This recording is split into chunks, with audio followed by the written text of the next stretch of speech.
Darren is here. We should mention discipline is doled out in a variety of ways depending on what the severity of the suspension is. Sometimes you can even play in preseason games. You're a 3-time Super Bowl champion. What do you make of his comments first?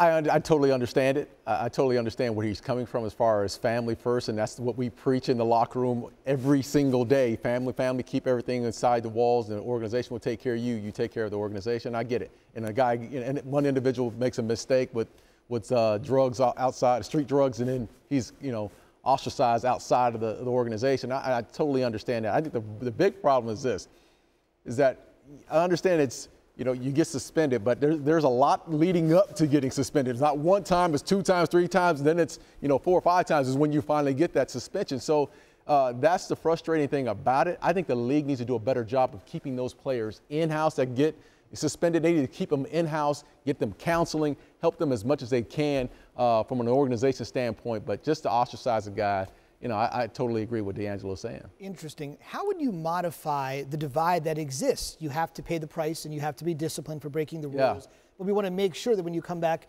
you're a better man. DeAngelo is essentially saying that is being precluded by this. I mean, how would you as a former player modify that? Well, I think the modification comes in as far as reaching out to these players. I mean, not getting the players to understand from day one. Listen, there is a weed problem in the NFL. Absolutely, there's a weed problem in the NBA and across the board. But I think they have to understand the repercussions that come along with that. Coming out of college, they have to understand that. But even if a guy is penalized for breaking those rules, I think they have to find a way inside that locker room to bring counseling to the forefront and helping these guys move forward. But I just don't see how you can ostracize someone, sitting him out there to the guys who he got in trouble with in the first place, and then expect him to get better. Yeah, DeAngelo is a highly respected guy, 34 years old, the Panthers' all-time leading rusher, first-round pick. And by the way, he also mentioned on the podcast he is still looking for a team. So he'll find a job. Yes. He'll find a job. No question. The savvy missed training camp move. Just be ready for week number 1. Darren, thank you so much. Appreciate it.